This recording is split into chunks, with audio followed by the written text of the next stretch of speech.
Olá pessoal, tudo bem com vocês? Eu sou o Cris Grazina, muito obrigado por estar assistindo ao meu canal.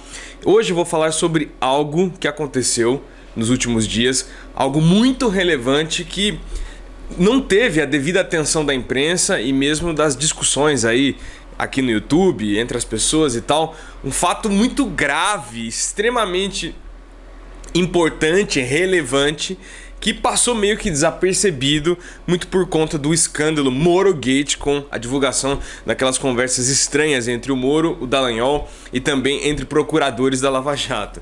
O que aconteceu? Recentemente, faz 2 dias se não me engano, o Congresso Nacional, em sessão conjunta, aprovou o PLN 4, encaminhado pelo Bolsonaro ao Congresso Nacional. Esse projeto de lei pedia autorização ao Congresso Nacional para que o governo federal emitisse títulos da dívida pública na ordem de 249 bilhões de reais, ou seja, o governo não tinha dinheiro para pagar o BPC, Minha Casa Minha Vida e outros programas sociais importantes. O que ele fez? Ele falou, preciso imprimir dinheiro, preciso imprimir dívida, para, uma vez vendendo essas dívidas, poder me capitalizar e ter recursos então para fazer esses pagamentos, fazer esses gastos sociais cruciais para o governo brasileiro.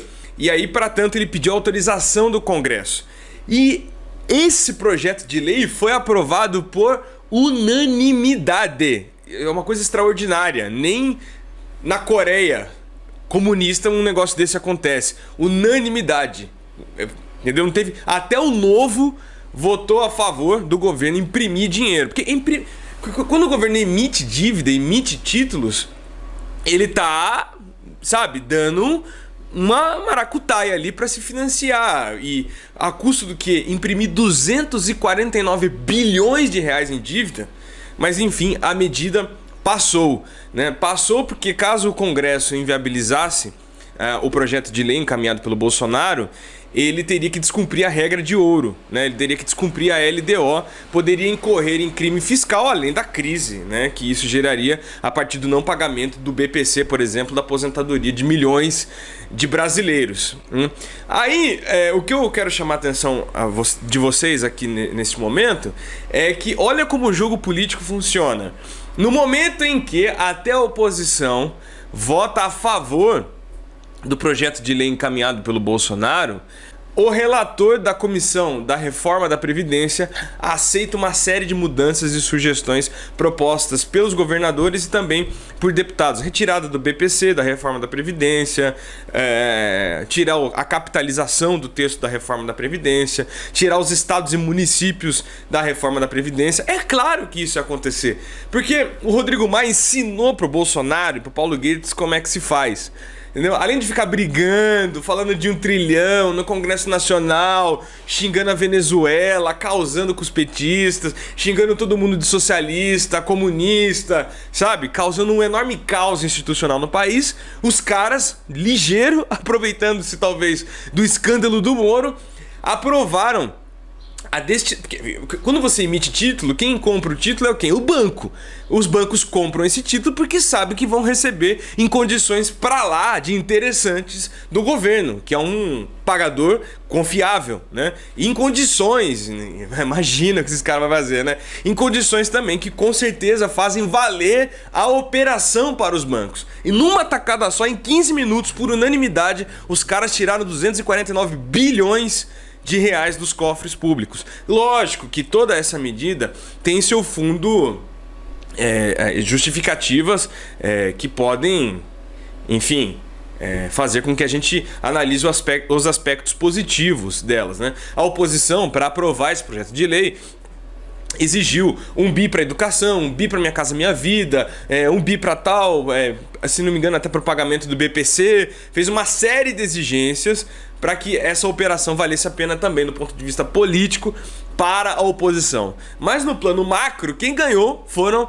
os bancos e ganharam por unanimidade sem que a classe política esboçasse grande reação ou resistência a essa iniciativa. Eu tenho que fazer aqui ressalvas, claro, eu estou me atendo aqui a um aspecto específico, né, do meu comentário. Evidentemente que diante do cenário que nós vivemos no país, eu não estou dizendo aqui que a oposição fez errado, eu estou dizendo até que ela não tinha outra opção, né?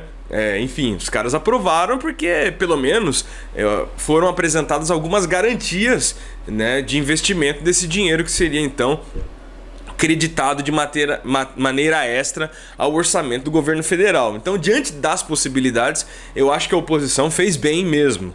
Não tinha nem outra saída, outra escapatória, agiu como ali a conjuntura lhe permitia.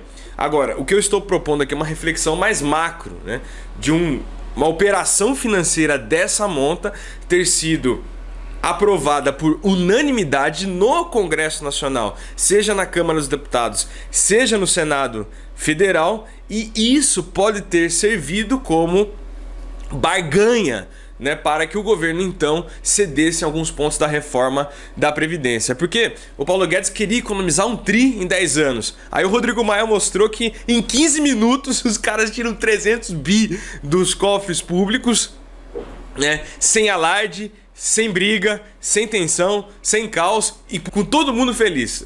Do governo à oposição, todo mundo contente com essa medida. Entendeu? E isso merece a nossa análise crítica.